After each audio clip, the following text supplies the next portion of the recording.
दोस्तों, हमें अपने काम को ईमानदारी से करते हुए आगे बढ़ना चाहिए। जो अपने काम को ईमानदारी से करता है, मेहनत करता है, वही एक ना एक दिन आगे बढ़ता है।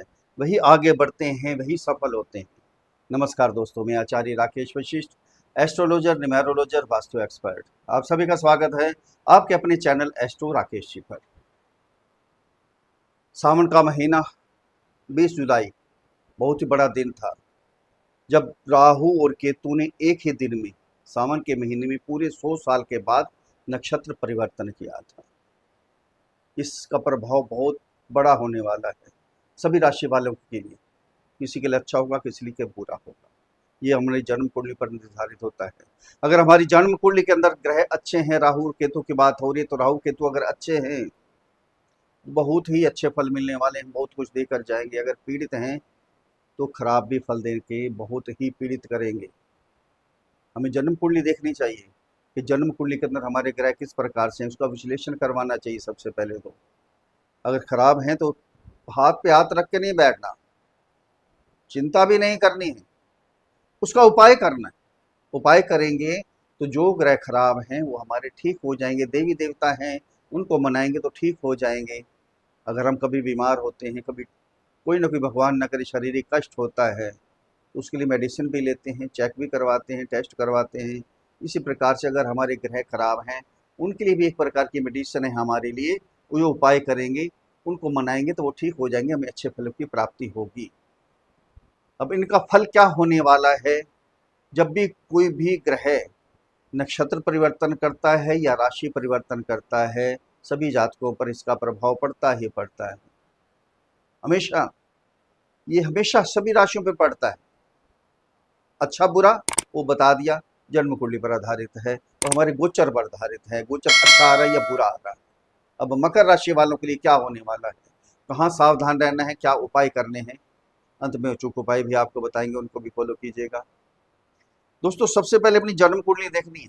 राहु केतु की बात है ना, कि अच्छे हैं या बुरे हैं, यही पहले बताया। खराब है तो उपाय कर लीजिए, बहुत ठीक हो जाएगा। विश्लेषण किसी न किसी से जरूर करवाइएगा। राहु क्या है? चतुर, चालाक, चौकन्ने। कूटनीति आती है राहु को। बड़े बड़े प्लान बनाते हैं। जो भी इच्छाएं होती है ना मन की, सभी इच्छाओं को पूर्ण करते हैं, चाहे जैसे मर्जी करनी हो, चाहे अपनी गर्दन भी कटवा लें। ये राहु का काम है। इच्छा हुई कि अमृत चखना है, अमर होना है, कूटनीति से प्लान बनाया, अमृत चख लिया, चाहे गर्दन कटवा ली अपनी। ये राहु काम करवाते हैं। जो हाथ में मोबाइल लेकर बैठे हैं आप, टीवी देख रहे हैं, राहु से ही संभव है। जो विदेश जाना चाहते हैं, मेडिकल साइड में जाना चाहते हैं, राहु के बिना कुछ भी नहीं है। केतु क्या है?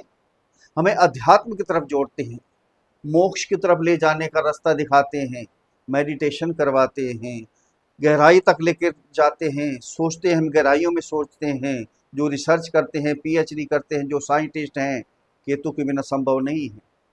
जो मेडिकल साइड में जाना चाहते हैं, केतु के बिना संभव नहीं है। जो तंत्र मंत्र विद्या ग्रहण करना चाहते हैं, जो ज्योतिष में भी काम करना चाहते हैं, केतु उनका अच्छा होना चाहिए, तभी ये काम में सफल होंगे। बहुत कुछ करवाते हैं लेकिन अलगाव भी पैदा करते हैं। राहु क्या करते हैं? मिसअंडरस्टैंडिंग पैदा करते हैं, शक पैदा करते हैं। केतु डिस्पैच करवाते हैं, दूरी बनाते हैं एक दूसरे से। डिससेटिस्फैक्शन, अतृप्त ग्रह हैं। दोनों ग्रह नहीं है, छाया ग्रह हैं, लेकिन इतने ताकतवर हैं कि सूर्य चंद्रमा को ग्रहण भी दोनों लगा देते हैं। जब भी ब्रह्मांड में सूर्य और चंद्रमा के आगे से निकल कर जाते हैं, तो सूर्य चंद्रमा को ग्रहण लगा देते हैं। छाया ग्रह होने के बाद भी इतने पावरफुल हैं। अब क्या प्रभाव होगा, सबके विषय में बिल्कुल विस्तार से बात करेंगे, डिटेल में बात होगी। दोस्तों, जन्म कुंडली पर आधारित वीडियो नहीं, ये राशि कुंडली, चंद्र कुंडली पर आधारित वीडियो है। जिनकी जन्म कुंडली के अंदर 10 नंबर पर चंद्रमा विराजमान है, उनके लिए वीडियो है, या जिनका नाम मकर राशि पर रखा गया है। अगर अपनी जन्म कुंडली का विश्लेषण करवाना चाहते हैं तो नीचे वीडियो में नंबर है, डिस्क्रिप्शन बॉक्स में नंबर है, वहाँ मैसेज कीजिए, आपको रिप्लाई किया जाएगा। छोटी सी फीस है, उसको अदा कीजिए, आपको समाधान दिया जाएगा। अब राहु कहाँ गोचर कर रहे हैं? आपकी मकर राशि के सेकंड हाउस में। और केतु कहाँ गोचर कर रहे हैं? आपके 8th हाउस में। सेकंड हाउस किस चीज का है? वाणी का है। साथ में धन, सेविंग, और कुटुंब का स्थान है। राहु मूल त्रिकोण राशि कुंभ राशि में गोचर कर रहे हैं। ऋषि पराशर जी ने अपने ग्रंथ में क्लियर लिखा है, राहु की मूल त्रिकोण राशि कुंभ राशि है। जब भी कुंभ राशि में प्रवेश करेंगे बहुत ही अच्छे फल देंगे, अच्छे नहीं बहुत ही अच्छे फल देंगे। राहु किसके नक्षत्र में है? गुरु के नक्षत्र पूर्व भाद्रपद के सेकंड चरण में राहु ने प्रवेश किया 20 जुलाई को। 20 जुलाई को केतु ने ही पूर्व भाद्रपद नक्षत्र शुक्र के नक्षत्र में चतुर्थ चरण में प्रवेश किया। एक ही दिन में 100 साल के बाद इनका नक्षत्र परिवर्तन हुआ है, वो भी सावन के महीने में। यहाँ ध्यान रखना है, राहु क्या करते हैं? मिसअंडरस्टैंडिंग पैदा करते हैं। कुटुंब का स्थान है, ये ध्यान रखना है। वाणी पे थोड़ा सा कंट्रोल होना चाहिए आपका, ये वाणी का स्थान है। ऐसा ना हो कुटुंब से आपकी दूरी बन जाए, पति पत्नी के संबंध बिगड़ जाएं, जो लव रिलेशन में उनके संबंध आपस में बिगड़ जाएं, या अपने परिवार से, छोटे भाई बहनों से, बड़े भाई बहनों से थोड़ा सा अलगाव हो जाए, अपने अड़ोस पड़ोस से अलगाव हो जाए। ये ध्यान रखना है, अपने वाणी में सुधार लेकर आना है। वाणी भटकनी नहीं चाहिए, वाणी खराब नहीं होनी चाहिए आपकी। धन बहुत देंगे, बहुत सेविंग करेंगे, जो कर्जे हैं सारे कर्जे उतर जाएंगे आपके, सब कुछ होने वाला है। लेकिन वाणी पे थोड़ा सा कंट्रोल कीजिएगा। 3 दृष्टियां होती हैं राहु की, 5वीं 7वीं और 9वीं दृष्टि। केतु की भी यही 3 दृष्टियां होती हैं। पहली दृष्टि यहाँ से जाएगी आपके 5th हाउस में, नौकरी का स्थान है। जिनकी नौकरी नहीं लग रही थी, चाहे प्राइवेट सेक्टर हो चाहे गवर्नमेंट सेक्टर हो, उनकी नौकरी लगने के पूरे चांस है। या शत्रुहंता का भी काम करेंगे। जो विरोध में आपके लोग आ गए थे सारे दूर भागेंगे या आपसे मित्रता करना चाहेंगे। वाणी पे कंट्रोल होगा तो बहुत कुछ होगा आपके लिए। रोग रिपु ऋण, जो कठिनाई चल रही थी, शारीरिक कष्ट था आपको, कोई बीमारी चल रही थी, वो भी दूर हो जाएगी। कोई कर्जा लिया हुआ था, सारा कर्जा आपका उतर जाएगा। जो भी आपके साथ कोर्ट केस चल रहे थे वो कोर्ट केस आपके दूर हो जाएंगे। किसी प्रकार की कोई भी चिंता नहीं रहेगी, मानसिक परेशानी सब समाप्त होने वाली। यहाँ से दृष्टि जाएगी आपके 8th हाउस में। 8th हाउस क्या है? मोक्ष का स्थान है। आध्यात्मिक तरफ आप जुड़ेंगे, मेडिटेशन करेंगे, किसी ना किसी संस्था से जुड़ जाएंगे आप, क्योंकि इंसानियत की सेवा करने वाले हैं आप। बुजुर्गों की, असहायों की यहाँ मदद करेंगे। अगर पैतृक संपत्ति कोई मिलनी थी आपको, उसमें कोई अड़चन आ रही थी, कोई ना कोई केस चल रहा था, वो सभी समाप्त होने वाले हैं, वो आपको मिलने वाली है। यहाँ जो तंत्र मंत्र विद्या ग्रहण करना चाहते हैं, ज्योतिष करना चाहते हैं, उनके लिए बहुत अच्छा समय है। ये बहुत ही ज़बरदस्त समय है। यहाँ से दृष्टि जाएगी आपके कैरियर के स्थान पर। कैरियर को आगे बढ़ाने के लिए बहुत काम करेंगे, बड़े बड़े प्लान बनाएंगे, कूटनीति से भी काम करेंगे, ये भी ध्यान रखना।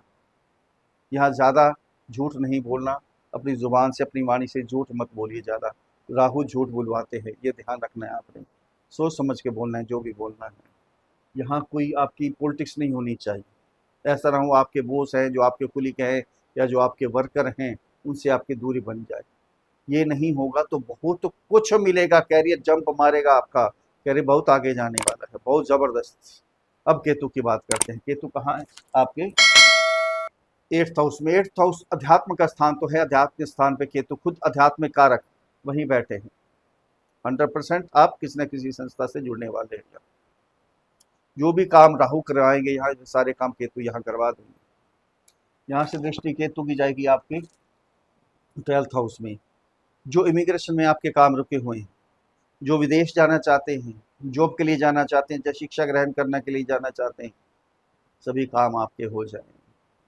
जो इंपोर्ट एक्सपोर्ट करते हैं उनके काम यहाँ बढ़ने वाले हैं। यहाँ केतु की दृष्टि आपके वाणी के स्थान पर सेकंड हाउस। धन तो इकट्ठा करेंगे, सेविंग भी करेंगे, वाणी पे थोड़ा सा डिससेटिस्फैक्शन भी नहीं होना चाहिए और मिसअंडरस्टैंडिंग भी पैदा नहीं होनी चाहिए अपने जितने भी आपके अपने हैं, ये ध्यान रखना है आपको। यहाँ से दृष्टि आपके 4th हाउस में। 4th हाउस में दृष्टि, प्रॉपर्टी खरीदेंगे 100%। माता से आशीर्वाद लीजिए, माता से बिगाड़िए मत, ये ध्यान रखिए। कोई गाड़ी लेंगे, ज्वेलरी लेंगे, घर की खुशी बढ़ाने के लिए, घर का माहौल सुधारने के लिए, क्योंकि केतु शुक्र के नक्षत्र में गोचर कर रहे हैं, चतुर्थ चरण में आ गए। विलासता की चीज़ें बहुत लेंगे, कोई इलेक्ट्रॉनिक चीज़ें लेंगे, गाड़ी ले सकते हैं, ज्वेलरी ले सकते हैं, प्रॉपर्टी तो लेनी ही लेनी है। ये काम आपके होने वाले हैं। ये दोनों ग्रहों का गोचर मकर राशि वालों के लिए वरदान साबित हो रहा है। थोड़ा सा वाणी पे कंट्रोल कर लेंगे तो आपके लिए बहुत ही अच्छा होने वाला है, बहुत ज़बरदस्त। मीठी वाणी बोलीगे, सबको अपना कर लेत, कोयल किसको लेत है, कोयल किससे लेत, ये ध्यान रखना है। मीठी वाणी बोलेंगे तो सभी अपने हो जाएंगे, आपका काम आगे बढ़ेगा, दिन दूनी रात चौगुनी उन्नति करोगे आप। अगर मेरे समझाने का तरीका आपको अच्छा लगा है तो चैनल को सब्सक्राइब करें, वीडियो को फॉलो करें, शेयर करें, लाइक करें, एक छोटा सा कमेंट्स लिख कर भेजें। जय श्री राम, हर हर महादेव। बड़ी प्रसन्नता होगी। उपाय क्या करने हैं? आपके राशि के स्वामी हैं शनि। शनि का बीज मंत्र ओम प्राम प्रीम प्राम साह शनि नमः। इस मंत्र की एक माला का जाप करें, असहायों की मदद करें, सतनाजा 7 ग्रेन्स का दान करें, पक्षियों को दाना डालें, चींटियों को दाना डालें, स्ट्रीट डॉग उसकी सेवा करते रहें, कुछ ना कुछ खाने पीने का सामान देते रहें, कल्याण होगा। अपने ससुराल से बना कर रखें, आशीर्वाद प्राप्त होगा। फिर मिलते हैं अगली वीडियो में, तब तक के लिए हर हर महादेव।